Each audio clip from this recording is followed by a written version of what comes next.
Hello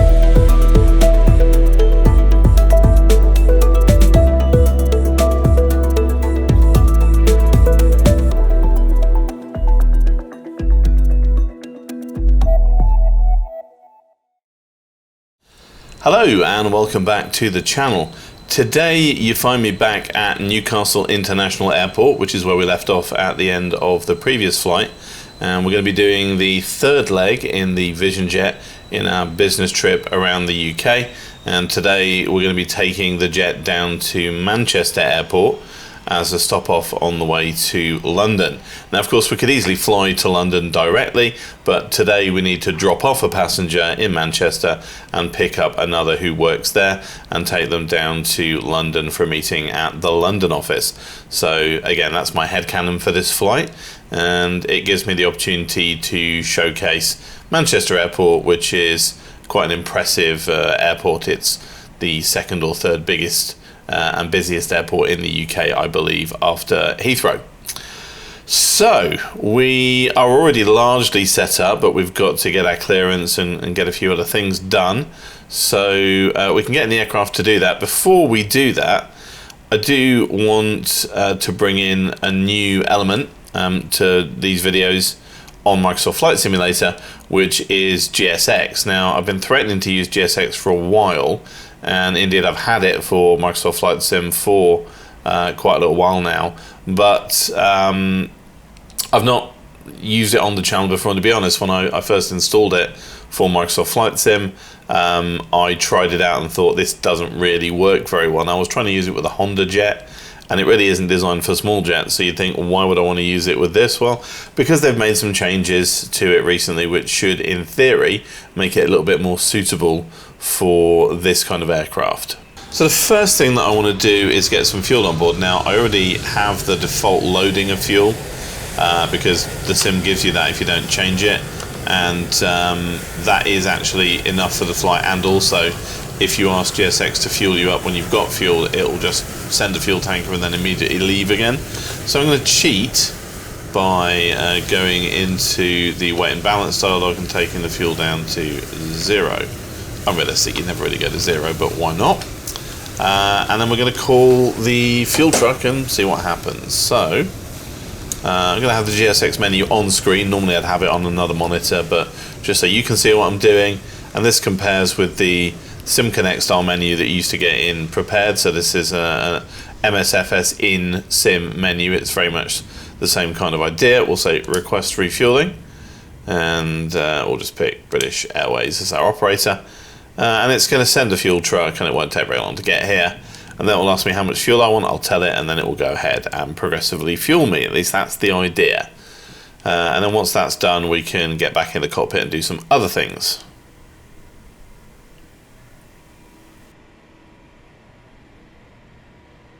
Now, I don't know exactly where the fuel truck's coming from, but I don't think it's very far away. So hopefully it'll be here momentarily. But I think I can just hear the engine now. Yeah, there you go.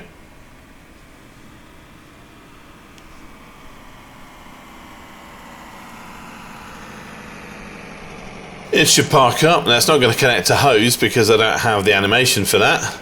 We'll go 50%, which is a little bit more than we need, but not much more.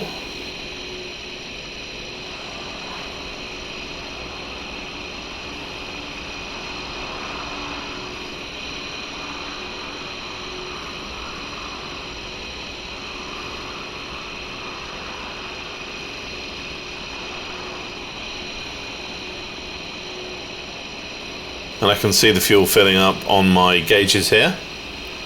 So we're at 140 gallons, 149 gallons. For some reason the avionics will only show gallons, they won't show kilograms, which of course they should be able to do, or litres. But 149 gallons is 50%. Alright, so there's the fuel. We can ask for boarding in a minute or two, but let's get back in the aircraft for now, do some bits and pieces. Okay, let's switch to this view so you can see what's going on with the avionics. So first, and as usual, let's have the flight plan from SimBrief. Did that one up this morning for the current weather. So it will have procedures in it, and I'm pretty sure these are the procedures that I'm going to be given. So I'm going to leave them for the moment, and if anything changes, then I can change that on the fly. Okay, so let's do initialization. We'll run the system tests. Leave them to run. Look at the fuel, FOB sync because we're good. Weight and balance again. That is correct. So we're good with that. And the flight plan is done. So we'll accept the initialization, and that gets the basic avionic setup done. Speed bugs on the PFD, we'll have them all on for takeoff. And then in terms of basic setup, that's pretty much all that I need to do. Just need to get on the checklist. So before engine start checklist, not much point in starting that until my passengers are on board. And in order to get them on board, I need to go back to GSX. You can see GSX has put a pushback truck, a tow truck over there on the grass, where I guess it wouldn't be in the real world. And that will disappear when we start our engines, by the way. I've got some KLM traffic coming in. Traffic courtesy of FSLTL, which I have remembered to turn on this time, and a good thing really, because this would be a pretty busy airport in the real world, and you want to kind of replicate that. Although sim traffic does have a disturbing habit of just randomly disappearing, which is annoying, but not much you can do about it at the moment. Another one for beyond ATC, I suspect. Oh, nice lens flare. Okay, so let's ask GSX for boarding. Now, what it's going to do is ask me if I want to board any crew. Well, no, because the crew is only me and I'm already on board. So I'm just going to get to board the passengers. That's a relatively new feature. I mean, not new, but it certainly was added for Microsoft Flight Sim. Okay, there we go. So no, I don't want to board crew. Passenger's bus is coming. Thank you. And it'll take just a couple of minutes for the passenger bus to turn up, and we'll see if it loads them properly. Now, they've added the capability for passengers to crouch if they are trying to get through a door that is too small for them. So in theory, because I've got a profile for this aircraft which has the door, etc., properly sized, or at least I think it does, I should get that crouching behavior. However, I don't think that necessarily works with all of the passenger models. So we'll see. Could be luck of the draw.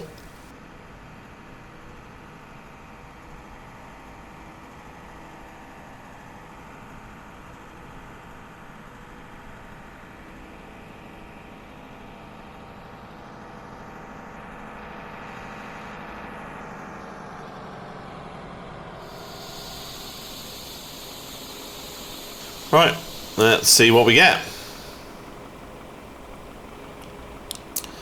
That's passenger 1 and 2 and 3. Okay, well, that one, yeah, okay. Crouched, didn't crouch. Didn't matter, didn't crouch low enough for the head not to come out through the cabin. This guy gonna crouch? No. So you can see it does happen with some of the models, but not all of them. And ultimately, still not set up to deal with an aircraft with a cabin as small as this one. And to be honest, this isn't what GSX was made for. GSX was really made for airline operations, and you know, you probably wouldn't have a passenger bus for this kind of operation. You might have a car or something. At the end of the day, you know, the sim is not really designed for this sort of thing. If the sim had kind of a built-in passenger loading capability, it would probably work better, but not necessarily. So anyway, there's GSX. I think I'm concluding that it's probably not necessary for this kind of flying, but I'll still use it at the other end, provided I can figure out which parking I'm at. Okay, so let's get back in the aircraft. We will close the door and we'll start with our before engine start checklist. So pre-flight inspection is complete. The door is latched. Parking brake is on. BAT 1 and 2 switches are on. Gen 1 and 2 switches go on now. GPU is connected. Active FADEC channel is displayed. And now we move on to engine start checklist. Alright, so we need to get our clearance first and then ask for our engine start. So as always, Pilot to ATC is on the case. So let's go talk to them. Ground, Flyer 10 is ready to copy IFR clearance. 10 is cleared to Echo Golf Charlie Charlie. Climb via the Girl 1 Tango departure, with the girly transition, then as filed. Expect departure runway 07. Climb to flight level 080 via the departure. Expect higher clearances 5 minutes after departure. Radar director on 125.82. Squawk 3334. 10 is cleared to Echo Golf Charlie Charlie. Climb via the Girl 1 Tango departure, with the girly transition, then as filed. Climb to flight level 080 via the departure. Expect higher clearances 5 minutes after departure. Radar director on 125.82. Squawk 3334. Flyer 10 readback correct. QNH is 999. Let us know when you're ready to taxi. QNH is 999 Flyer 10. Okay, so we have our clearance, and I've put all of that into the instruments, and the co-pilot has done the rest. So, ground, Flyer 10, request engine start. Flyer 10, this is Newcastle ground on 121.73. Please repeat your request. For some reason, Pilot to ATC has endless trouble recognising that particular phrase from me. So I find it's a matter of tones. Let's try this. Ground, Flyer 10, request engine start. Flyer 10, engine start approved. Engine start approved Flyer 10. Alright, so strobe lights going on in place of a beacon. CAS messages are checked, thrust lever is idle, brakes are held, engine knob to run. Fuel pump, I can see the advisory and I can hear the pump. No bad CAS messages. Press the engine button for a start and we'll monitor the EIS.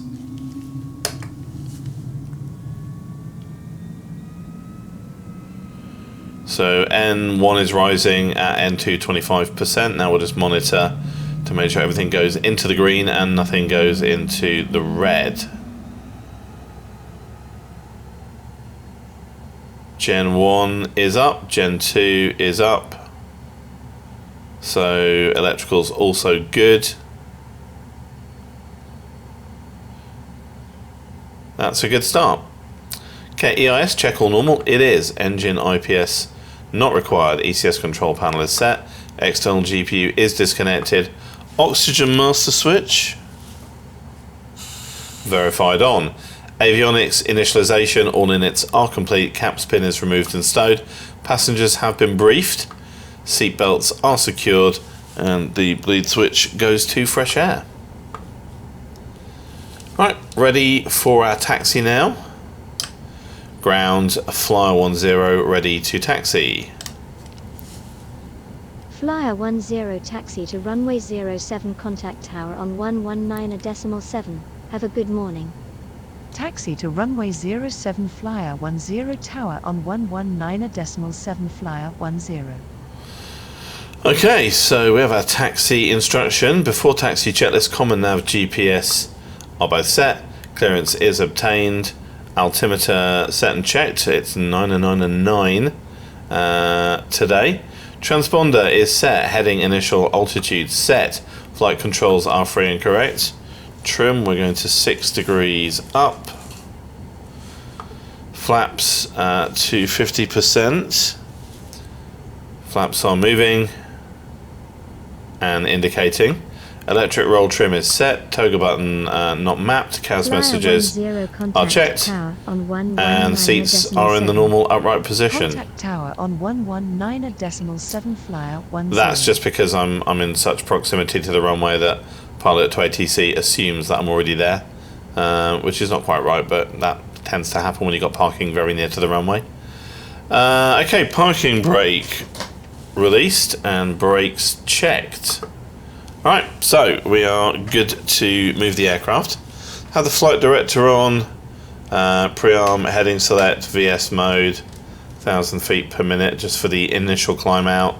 We'll have the nav and I'd say taxi, but landing lights on, because taxi and landing are the same thing in this aircraft. And everything else is currently good. Alright, let's put in some power and away we go.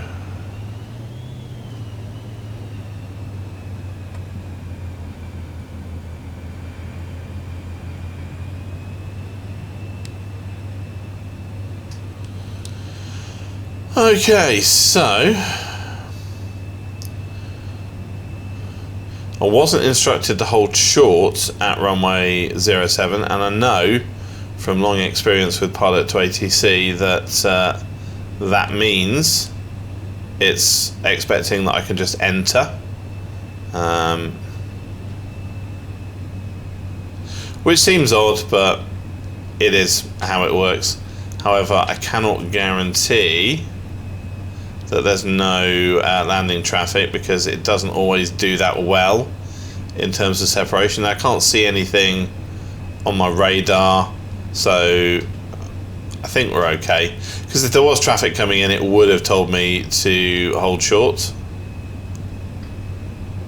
And again, hoping Beyond ATC will improve a lot of these things. Right, just going to turn on the keys. There's no turning circle per se, there's a taxiway there if you're coming from the other direction.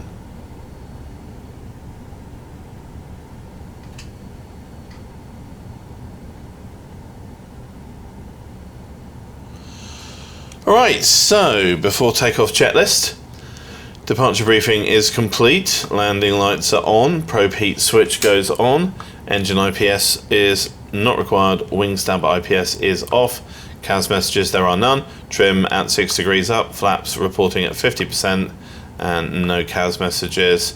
Multifunction windows are configured. Alright, so normal takeoff, brakes will be held, thrust lever to take off, check, instruments are EIS is normal, brakes release, rotate at 80 to 90 knots, pitch attitude 5 degrees up, probably go more like 10 I think. Landing gear up with positive rate of climb, flaps up at 115 knots, and airspeed per the climb tables. So, tower, fly 10, ready for departure. Oops. Try that again. Tower, fly 10, ready for departure. 10 winds are 001 at 10 knots, cleared for takeoff, runway 07. Cleared for takeoff. That's a lot of zeros. Runway 07, flyer 10. Right, just quick double check everything looks okay. It does. Don't think I've forgotten anything. Checklists are complete. So let's go. Brakes are held. Thrust lever. Takeoff power set. Check the indicators. All looking good. Release the brakes.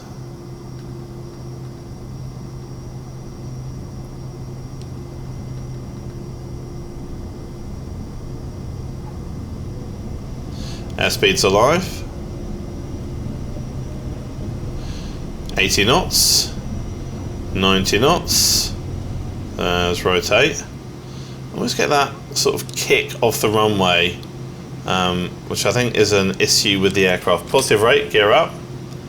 Whoa, steady on there. The nose on this is a bit lively. Also, possibly my controller is not well enough adjusted. Okay, gear is up. Engage the autopilot. Engage the auto throttle. And go to LNAV mode.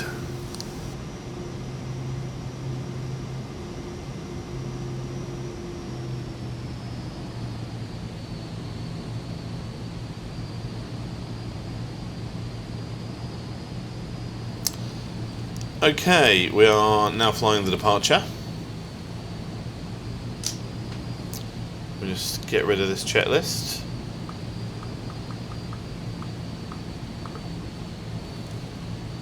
Flyer 10 contact Newcastle director on 125.82. Have a good morning. Radar director on 125.82 Flyer 10. Alright, climb checklist, thrust lever at MCT, engine parameters we're monitoring, cabin pressure rising and we're monitoring, ice protection as required, Radar director Flyer not currently 10 required, climbing to flight transition level is at 080. 6,000 feet. Flyer 10 good morning. Radar contact.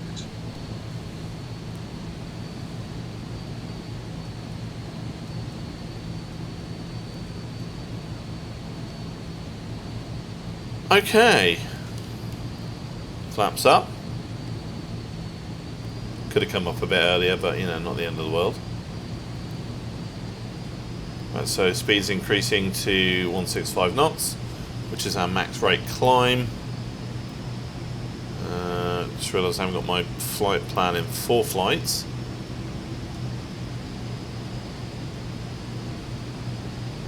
So we'll get that. So we're turning towards Newcastle itself. May be able to see some stuff on the ground as we go past. We'll find out. And I'm going to head south west. Well, south-southwest. And then turn right on the final departure leg to Gurley.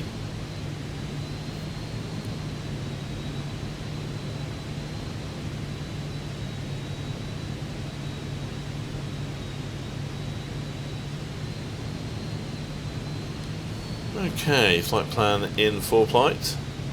So we're going to cross the Tyne just between Wallsend and Hebburn. Hebburn, by the way, where my grandparents used to live, so I know that quite well. Unfortunately, I think by the time we get there we're not going to see anything because clouds. If we have a look, you can see, yeah, there's a fairly deep cloud layer there, so very much doubt we're going to see anything of any great consequence. Right, passing through 4,500.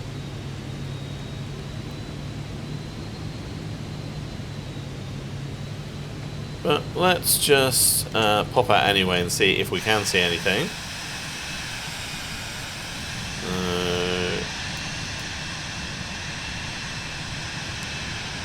Looking down here for any break in the cloud.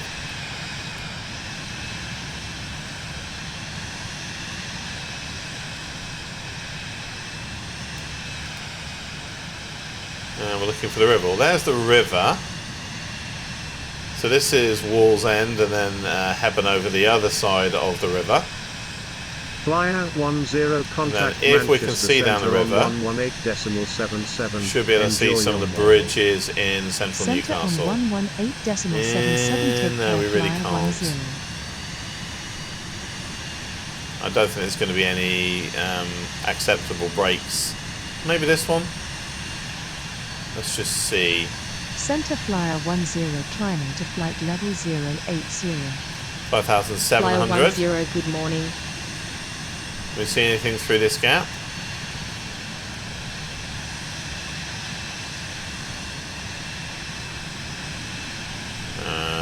And the answer is no, not really. Oh well, never mind. But there's a cluster of bridges in Newcastle city centre, which is really quite interesting. Right, if I can find some pictures I'm allowed to use, I'll put some pictures up of that. Alright, we're past 6,000 feet, so we're going to go to standard barrow. Transition here is 6,000. And we are headed down to Gurley. We've got 14.7 miles to run. That's the end of our SID. And we should be able to climb after that. We're not going to be allowed to climb above 8,000 until then, which is why I've just done a low rate climb.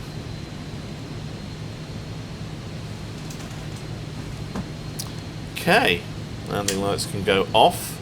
So we're on our way. I think there's still quite a lot of cloud around, but I think the conditions are a bit better in Manchester. What we don't have is any rain or storms, which is in stark comparison to a couple of days ago when the weather was absolutely terrible. So one of the reasons why this video it has taken longer to put out than the last one is because I'm chasing the weather, and I'm in the mood to have a little tiny rant about that. But basically, if you want good weather depiction in Microsoft Flight Sim, you have to go for live weather, and if you go for live weather, then and where you're flying is fixed, then basically you have to wait until the weather is what you need it to be in order to fly and make content. Because if it's just all cloud all the way, and if it's sort of 15,000 feet of solid cloud and you basically don't see anything for most of the flight, well then that isn't exactly interesting content. Now of course in the real world you would have to fly when you have to fly, unless the weather was bad enough that you couldn't. So I understand the idea that live weather reflects the real world, because it does, but then this is a simulator and we're doing scenarios. In particular, when I'm doing videos, I'm looking to do a particular scenario. I'm not looking to just go flying in today's weather. There is maybe mileage in that kind of content, but that's not the kind of content I'm making right now. And it's very frustrating that there isn't much in the way of an alternative to that. And so, I've kind of had to wait most of this week to try and film this. And I've also tried a couple of times, and for one reason or another, it's failed, and I've not been able to use the footage.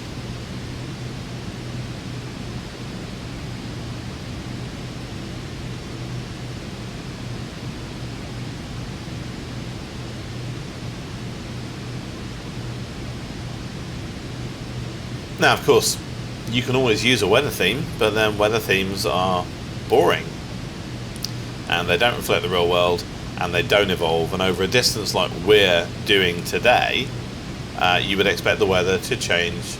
Oh, hello. I think this is going to be a close encounter. Where are you going, my friend? And here's an example of why it would be good to have an ATC program that actually manages traffic separation, because that was very much a near miss. Very much indeed. Thankfully, they're going a bit higher than us.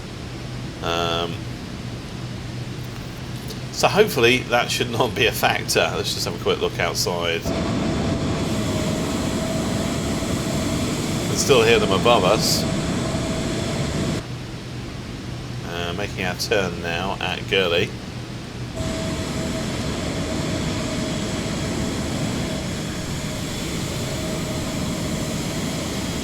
Flyer 10, expect the set 1 mic arrival with the Seattle transition for the ILS approach to runway 05 right with the MCT1 transition at Manchester. Expect the set 1 mic arrival with the Seattle transition for the ILS approach to runway 05 right with the MCT1 transition. Flyer 10. Flyer 10, climb to flight level 140. Climb to flight level 140, Flyer 10. Flight level change mode engaged.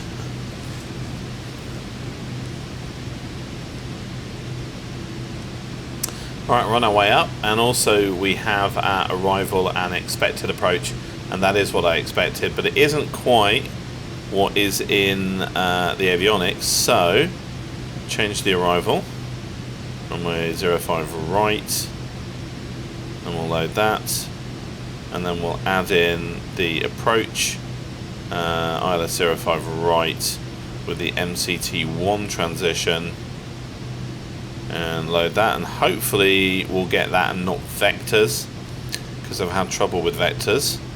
To be honest, 05 left would be a better runway, but I'd have to request that, and it's not a huge difference. It's just 05 left has it's a little bit longer, a little bit wider, has approach lighting, etc.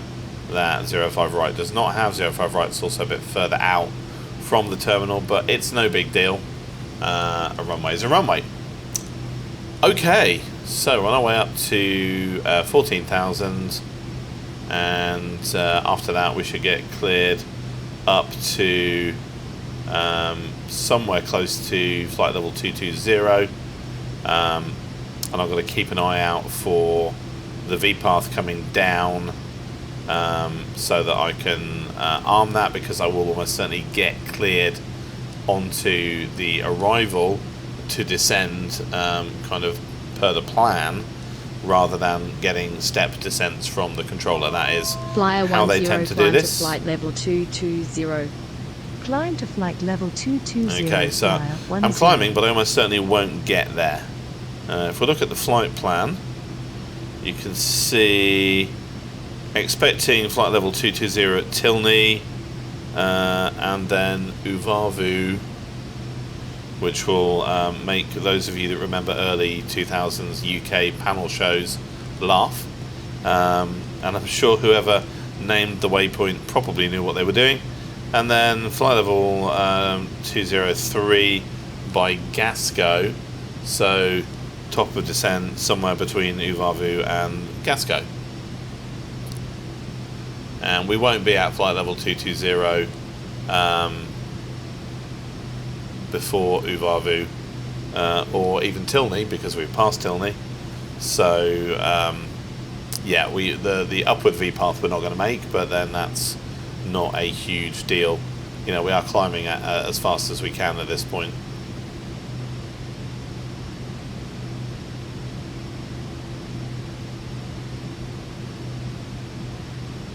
So, white fluffy cloud as far as the eye can see, pretty much. A few holes over there, so it's not a complete blanket. Looking at the clouds view on ForeFlight, you can see that we're kind of in the middle of a big set of clouds, like huge, which extends all the way down to Manchester. So hopefully by the time we get there it might be a bit clearer, but we'll find out. And again, you know, would love to have exactly the weather that I want on this flight, but weather themes suck. So now, of course, there are alternatives. Flyer 10 descent across Seattle at or above flight level 130, then descend via the Set 1 mic arrival with the Seattle transition to cross MCT at or above flight level 030. QNH is 1000 at Manchester. Will cross Seattle at or above flight level 130, then descend via the Set 1 mic arrival with the Seattle transition to cross MCT. I have to say, some of the poly voices are still really awful and robotic, particularly that one there. Not my co-pilot voice, that's a neural voice, it's pretty good. If you've heard, I know I keep going on about Beyond ATC, but if you've heard the voice demos, it does sound very impressive. Anyway, at some point fairly soon, we're going to encounter the V-path. And I'm going to need to lower my altitude target and allow the aircraft to begin its own descent, because I've been cleared to descend. So in theory I could stop climbing now, but I might as well meet the V path on the way up and then start straight down on the way down. Speaking of which, let's have the landing speed bugs on. So as I was saying, yes, there are alternatives to weather themes. There are a couple of programs, a couple of weather engines for Microsoft Flight Sim. So you've got Rex Weather Force, and you've got Xenviro, which is a port of an X-Plane tool. And of the two, I own Weather Force, but I don't generally use it. It's a bit of an odd one, Weather Force, if you ask me. So its specialty is live weather, which is to say it reads weather data and it constructs the weather accordingly. Now, the big difference between it and the Microsoft Flight Sim live weather is that it's based purely on the METARs and the recordings at weather stations. Whereas I don't know why the V-path hasn't come down yet. Have I missed it?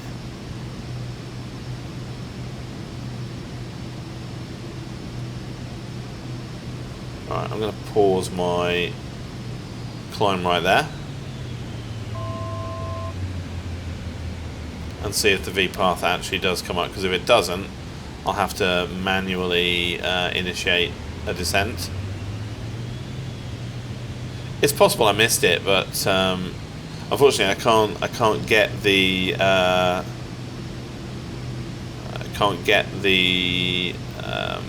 the vertical nav display. Actually, I'm just noticing that the flight plan segment on the map is empty. Don't know what's going on with that. Oh, now it's back. That was weird. Oh no, there's the V path. So I could have carried on climbing. Never mind. Anyway, Rex Weather Force. It will do live weather based on the METAR data, and I guess back in the day people were kind of complaining that the weather at airports was not reflective of what the METAR at the airport was saying, and Weather Force were kind of, well, we can give you more accurate weather depiction based on those METARs. Well, okay, but the only way that this can work, because there's no way to inject weather into the sim, is by creating what amounts to a static weather theme on the fly, and then tweaking that multiple times to match the conditions. And as a result, you can only set the weather around the aircraft. I don't know exactly how far it applies the static weather theme, but unlike the real sim live weather, where you could have a front over there and it's completely clear here and it's raining over there and you can see it and you're going to fly into the rain, with something like Weather Force, it's going to be clear and clear and clear, and then you'll get to a point where it's, oh no, okay, well now we've got cloud and rain, and so your weather transition is going to be kind of like that. Alright.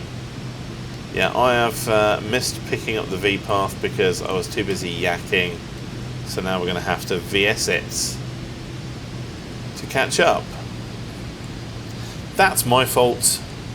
Forgot to set the altitude further down, or else it would have just picked up automatically. Easy to forget to do that when you are busily thinking of other things and you're in single pilot operation. Okay, where was I? Yes, so Weather Force, and X-Enviro has the same issue. It can only set the weather around your aircraft, so you get these transitions. They try to smooth it out, but the trouble is, if you keep changing the static weather theme every every second or so to create some kind of transition, then the sim FPS just completely tanks, because it's very CPU intensive. So it's not a particularly satisfactory solution, and even then you're still stuck with the live weather. Now, Rex Weather Force has been supposed to be adding historical weather, which is to say you can set the weather to what it was, earlier that day, yesterday, whatever, the day before, and pick weather that you're comfortable with. But despite having said it's going to have that for about 3.5 years, it still doesn't have it. X-Enviro apparently does, but I've never tried it. So that's another option. And then the other option is Rex provide what they call dynamic weather presets. So it's like a static weather theme, except that it evolves. And again, the way that works is that there's a set of static themes that represent the transition of a weather system, and then they just move from theme to theme every few minutes. But again, you're still getting that kind of instantaneous transition between weather states rather than evolving live weather. Right, we're back on the V path, passing 16,000 feet. So now I can let the aircraft manage our descent, and we are 7.8 miles from Settle, which is the beginning of our arrival. Anyway, all of that is to say that, in my opinion, there is no real alternative to live weather, unless you're just literally poodling around an airport. I will be doing some flying with weather themes at some point, because for the kind of flying that I want to do there, it's perfectly fine. But under normal circumstances, no. And that's why I'd really like Asobo to implement either historical weather in the sim, where you can dial the weather back and replay the live weather from some time ago, or, and I think this is what I would prefer, make it possible to inject weather into the sim on a global basis. So in other words, to give it the data for a weather simulation similar to what they get from MeteoBlue. And it should be possible, at least in the region that you're flying in, and you know, maybe the sort of 200-300 miles around your aircraft, to create that weather environment and to open up third parties. Microsoft has consistently refused to consider that. Most recently, I think in the dev live stream, they said something along the lines of, we can't do it because it would give you access to the MeteoBlue data, which we're not allowed to share. Yeah, but that's not what I'm talking about. I'm not talking about the ability to alter the MeteoBlue data. I'm talking about the ability to have a weather mode where you provide your own weather data and don't use the MeteoBlue data at all. And there's no reason I can see why they wouldn't do that. It just doesn't seem like something that they're interested in, because I don't think they understand why people would want it. And to be honest, I suspect the majority of people that use the sim wouldn't want it. It's only weirdos like me that want these kind of features, because, you know, for most people, flying in this is great. Right. You can see some stuff on the ground now. You can see some of the hilly terrain. I've just gone past Stocks Reservoir. I wonder if I can see any of that. No, that's still under cloud.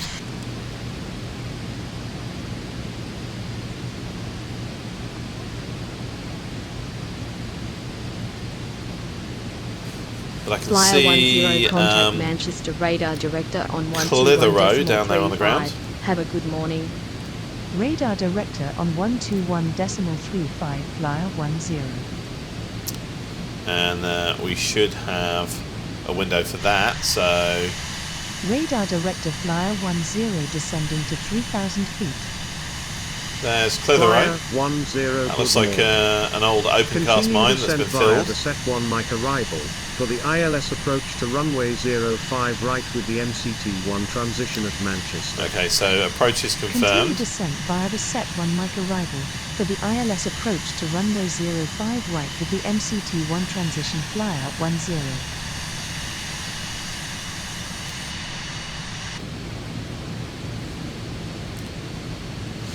And now we're starting to get into the closer environments of Manchester. We're going to have Blackburn coming up on the right, Burnley on the left. These are all towns you will have heard of if you're from the UK. And I guess Blackburn could be considered to be almost Manchester outskirts. I'm sure people that live in Blackburn will probably be outraged at me saying that.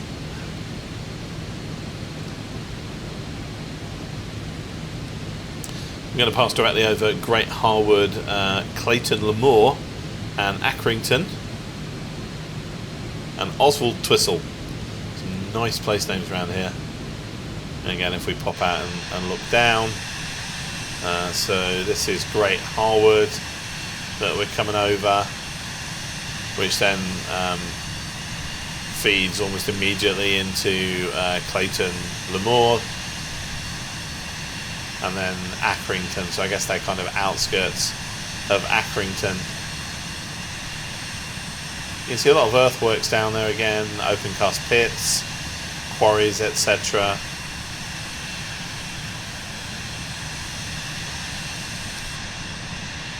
And we've got Blackburn over there. You can maybe just see a little bit of it through the gaps in the clouds. And Burnley is over in that direction. A little bit behind us now, so kind of over there. But again, cloud obscuring.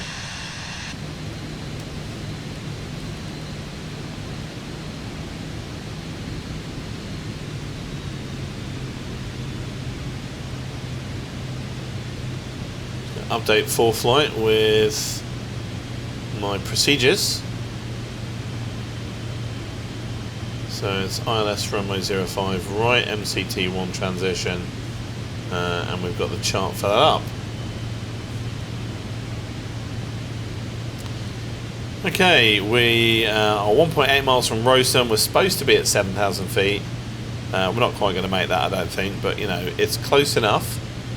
And then by the time we get down to MCT, we should be at or above 3,000, so we'll probably be above and then continue descending on the approach. Now, I want to see if I get cleared for the approach or if I get vectors.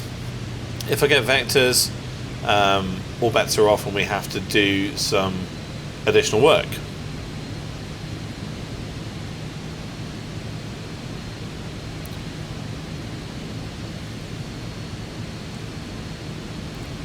Just going to look at the descent checklist, although we've been descending for a while, of course.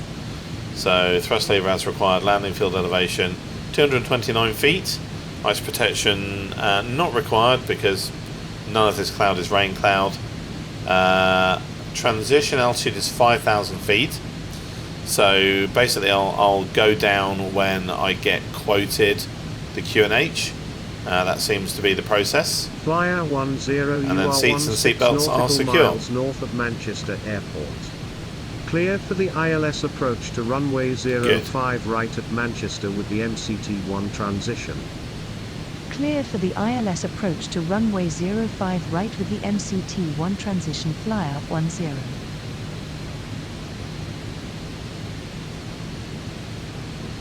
Okay, so I'm cleared onto the approach, which means we've got an easier time of it.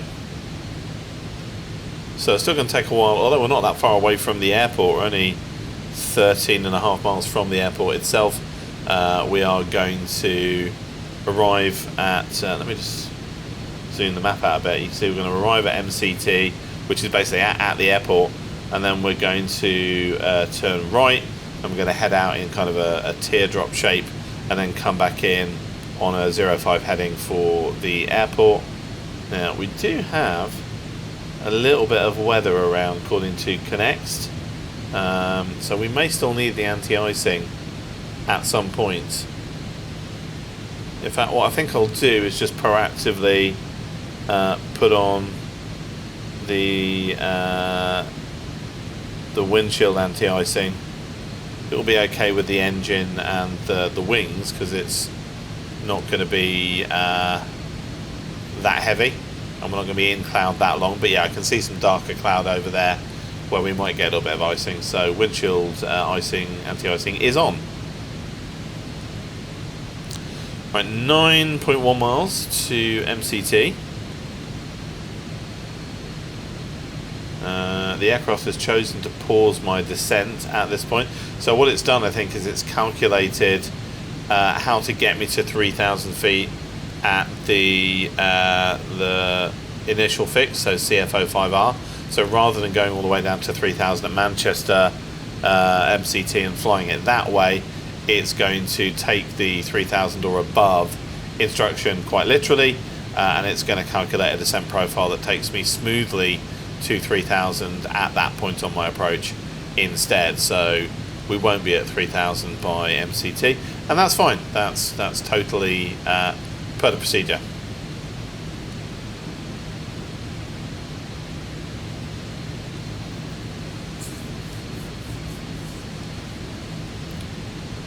So in the sim world, we're going to be taking this aircraft down to London Biggin Hill late this afternoon. So arriving at Biggin Hill in the sort of early evening, probably not quite dusk, before dusk, but not that far away, which I think will be a nice approach into Biggin Hill. However, the weather down here in London is pretty lousy, and I don't really want to film the video under those conditions, so I'm probably not going to attempt that later on today in real time, and that'll be next week's video anyway. Now I've been trying to release videos on a weekly basis, but as you can see, I'm filming this on the Thursday. It probably won't go out until the Friday.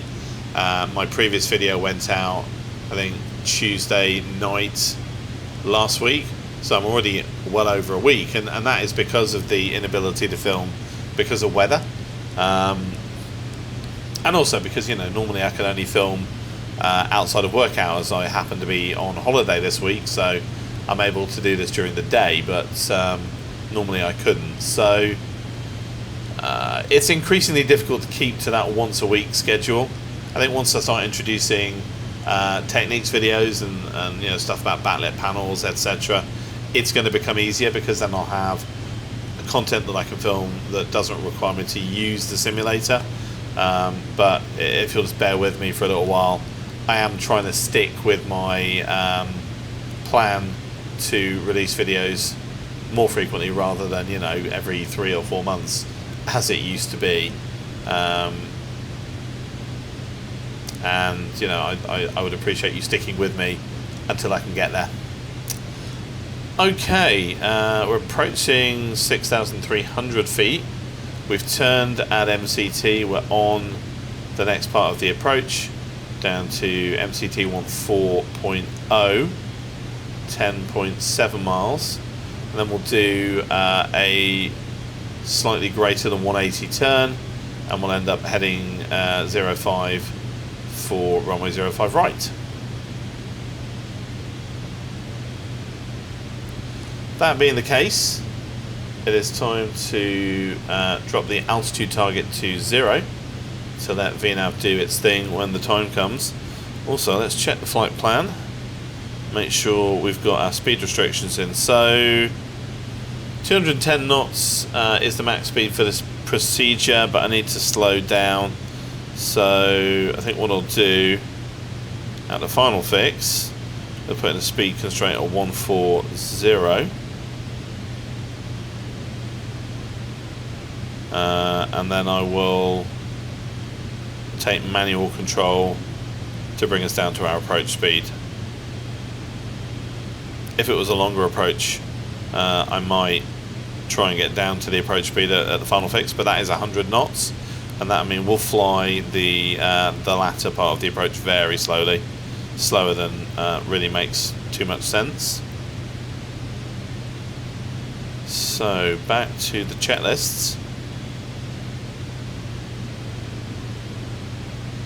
Approach checklist. So approach briefing is complete. I assume you feel briefed. Seats are in the normal upright position. Ice protection, we've got the windshield icing, anti-icing on. Lights as required. Have the landing light on now.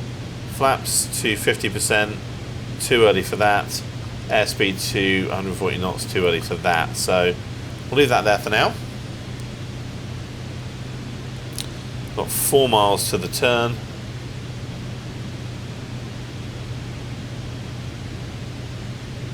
I'd say we'll be on the ground maybe 5-6 minutes. In cloud now. I was going to say we've got Liverpool off to the right, but it's not like you're going to see it. But it's only temporary cloud. Can I see anything over there? More or less a beam. I just don't think we can see far enough, and I don't think we could even in clear air. It's quite a distance away.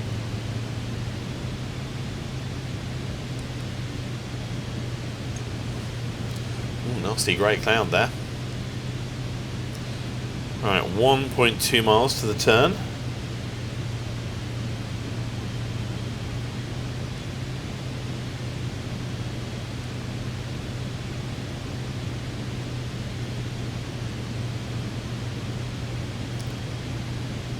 Turn coming up right now.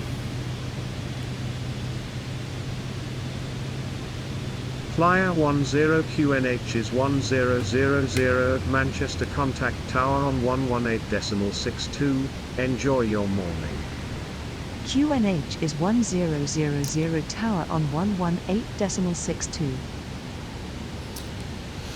Okay, so we're making a turn. I've set the barrows since we got Tower quoted the flyer QNH. 10 inbound for ILS approach runway 05 right. Flyer 10 continue ILS to runway 05 right, call when established on final. Continue ILS approach to runway 05 right, will call when established on final. Flyer 10. So Liverpool is kind of directly ahead of us. It's just over there. So I'm seeing some signs of built up. I'm not seeing any buildings or anything. but it's on the other side of the Mersey River there. Might go and look at Liverpool John Lennon Airport at some point. About 90 degrees through the turn, and we'll begin descent again fairly soon. So let's have flaps to 50% and indicating. So flaps, airspeed is was 140 knots. With flaps 1 down, it then slows me down to 125 knots. And we'll do our before landing checklist in a minute.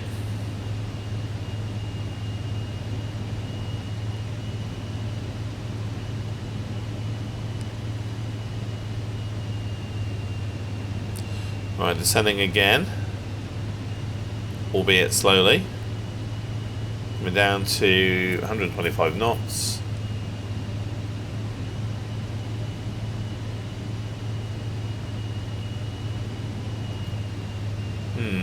Bit of nasty looking cloud here, which may now be over the airport.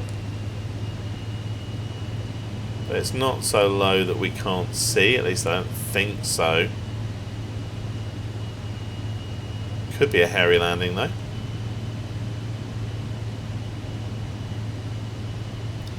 Right, arriving at CFO5R in 5 seconds or so.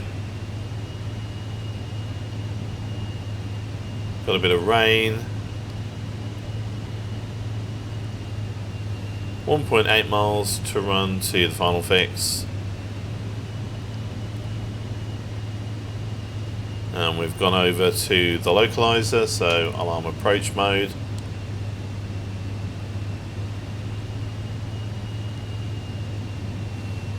And we'll get ready for landing.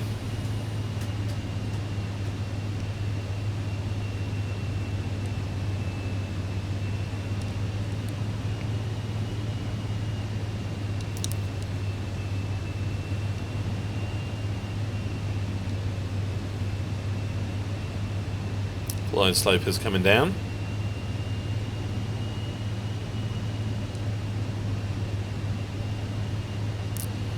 Right, we've got 8.6 miles to run.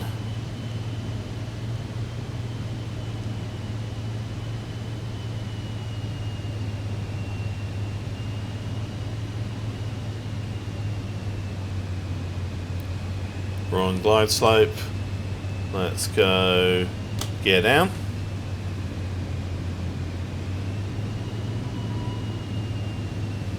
So, 3 green, landing gear down and locked, flaps as required, cabin pressure diff is about 0, windshield IPS switch goes off, autopilot will go off, airspeed VREF to VREF plus 10, we're going to go flaps 2, bring the thrust levers back.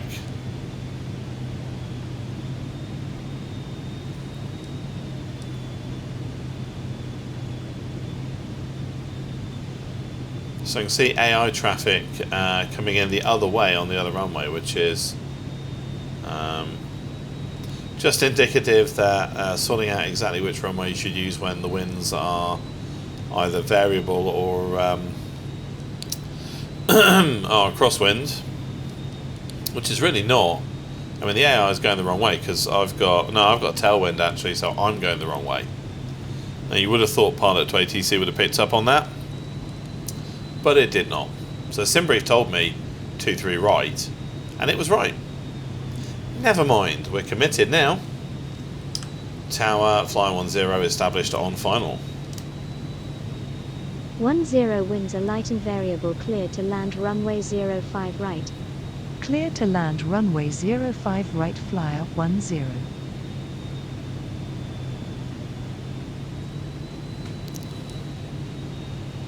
Okay, we've got 2 white, 2 red on the Pappy. We are on our glide slope. We are on speed. Everything's looking stable and good for now. autopilot can go off at probably 500 feet or thereabouts. Well, no, 229 is the elevation, so 750, let's say.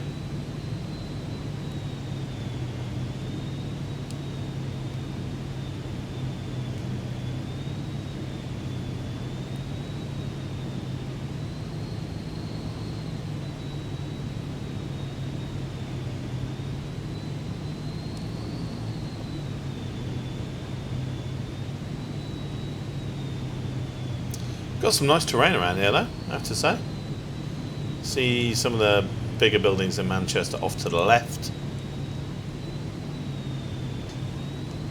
Manchester is one of the UK's largest cities, so it's a substantial place.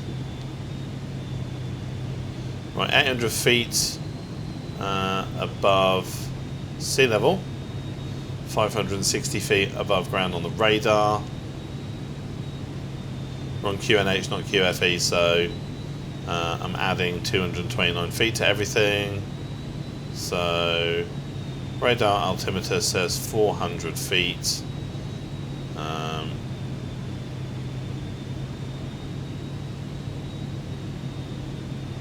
Now it says 300, autopilot off. Happy says I'm a little bit low.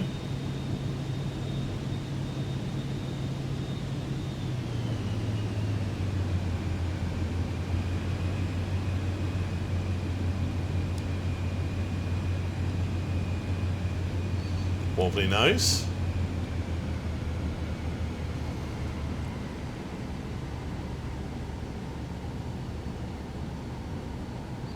Bit off the centre line here, but you know what? Not the end of the world. And we're down. Flyer 10 exit runway when able. I shall. But we need to come off to the left, not to the right, because there's nothing over to the right. So you need a little bit of power. Flaps up.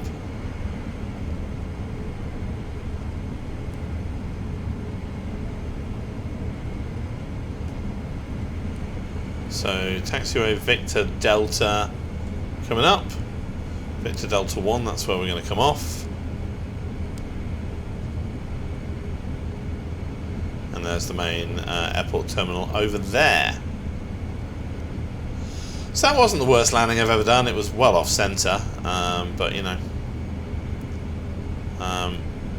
as always, it's never a problem with the nose on this. Actually, well, more generally with the nose sort of up and down. I really do need to look at the settings for my joystick, side stick, see if I can dampen that out a little bit.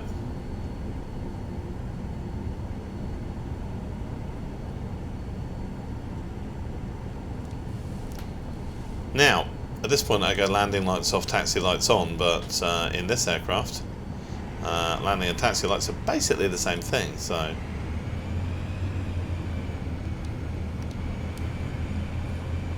not much else to clean up before landing checklist is done. Landing checklist also done, because we've landed. No go around. After landing checklist, flaps are up, wing stab IPS switch is off, engine IPS switch is off, repeat switch goes off, stern lights as required, brakes check while they're working at the moment, and we're good until parking. Ground, flyer 10, sorry, let's try that again. Aircraft calling Manchester Tower, say again with your call sign. Fluff that one. Tower, flyer 10 is clear of the active. Flyer 10, welcome to Manchester, contact ground on 121.85. Have a good morning. Ground on 121.85, flyer 10. Keep hitting the left toe brake inadvertently, which is why I'm veering off to the left like that. I'm not happy with my frame rate, I have to say. This is not the most demanding airport. I'm quite surprised. Just getting these little micro stutters. Could be lots of reasons for it though. Ground, flyer 10, request taxi to parking. Stop here for a minute. Flyer 10, this is Manchester ground on 121.85, go ahead. Again, just doesn't recognise me sometimes. Ground, flyer 10, request taxi to parking. Flyer 10, taxi to general aviation parking. Taxi to general aviation parking, flyer 10. So there is a light aircraft area, but that's not where I'm going to park. I'm going to park on the business aviation apron. I'm not sure if there's a way to tell pilot to ATC that that's what I want to do. So I'm just going to do it. But let's use GSX because why not? So it's asking me for parking. And I know the parking that I want is 3001. So it's going to take a little while to get there. Yeah, 30. Although it's saying too small, it isn't too small. Well, it's borderline too small actually. But so parking 3001. No, I don't need to follow me. I know where it is. And we're going to go with Menzies. All right, so there will be a marshaller there to meet us when we get there. Let's see if we can actually park effectively. I wouldn't bet that we can, but we'll give it a go. Right, flight director can go off at this point. Now again, you'd expect to be told to hold short of this runway and wait for clearance, but no. Really love to know what it is that's causing those stutters. I don't know if it's just the amount of traffic or anything like that. Can't be my T-Lod. My T-Lod is just not that high.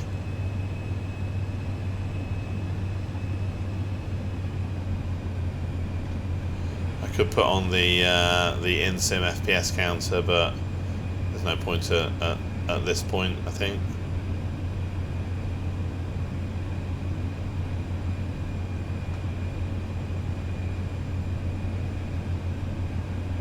Still, this is a nicely modelled airport, wouldn't you say?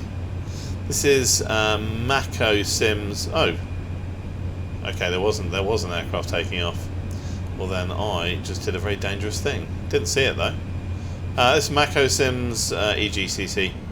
I've also got the I think it's Thai Builds one, and although Thai Builds has, you know, modern things that people want, like a model terminal interior. I don't know why people are so fussed about that. I do think that the quality of the building modelling more generally is inferior on that airport, not least because the buildings here are actually, if you look at them on the other scenery, they're like 2 foot off the ground. Alright, so what I need to do is to go around, since the parking faces the other way. It's going to be a little bit of a tight squeeze.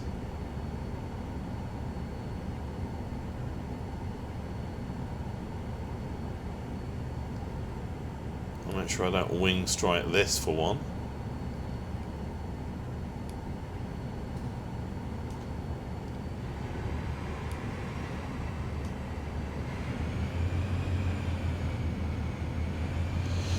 Once you lose your momentum in this thing, you've got to put in quite a lot of power to get it going again, which is annoying. But it can turn on a bit of a dime. Unfortunately, I'm going to kill my poor marshaller. Whoa! Okay, I think I got away without killing anybody. Yes, I know, you want me to cut my engines. Parking brake on.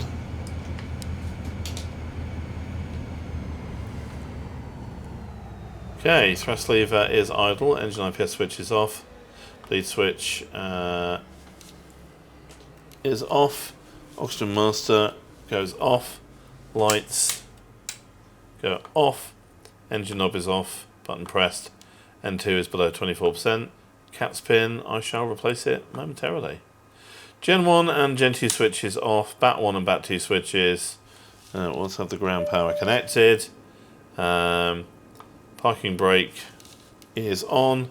Egress door pin replaced. Airplane is secure. Alright, let's have the door open.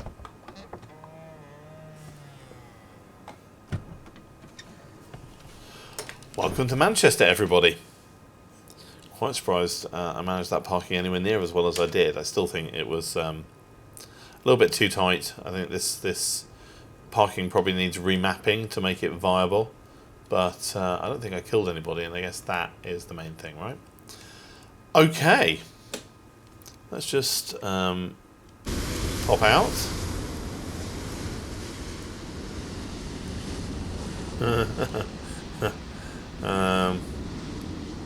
Yeah, that probably didn't do too well with that whole truck thing. If I can do anything about that. If I say reposition aircraft at current gate, let's see what it does. Closes my door for me, which is annoying.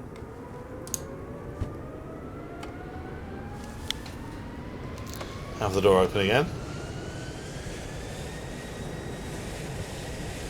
So let's request deboarding with Menzies as our operator. Okay, so that's where the tow truck should have been. The parking is still just too tight, basically. Although it does seem like that's kind of where it is in the real world. Passenger's bus is coming. I'd need to get a GSX profile for this airport that takes care of that.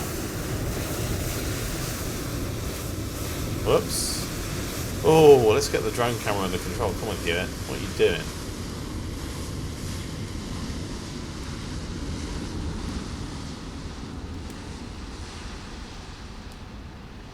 Okay, right. That's a good position to watch from. We'll wait for the bus to turn up. Could take a minute or three. No, it's going to come now.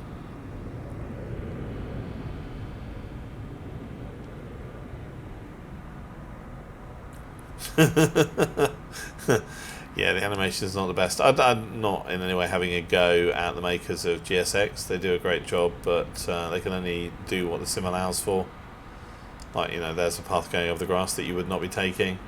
But again, in this situation, you wouldn't have a bus, would you? Passengers would just like walk to. Well, they might get a bus, but it would park further away, and the passengers would walk to it.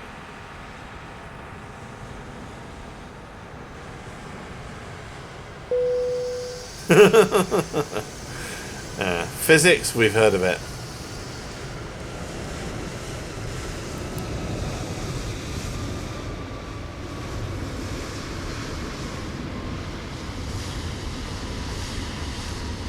Somehow I've acquired some cabin crew despite not having any cabin crew.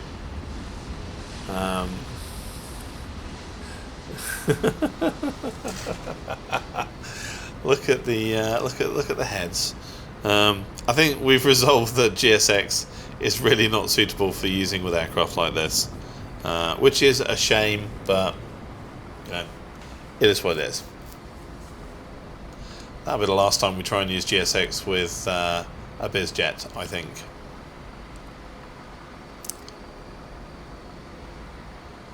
Still, there are all my passengers. One of them is off home because they live here in Manchester, and the other two are going to hang out in the jet lounge, ready for departure this afternoon. Right. So have the door closed.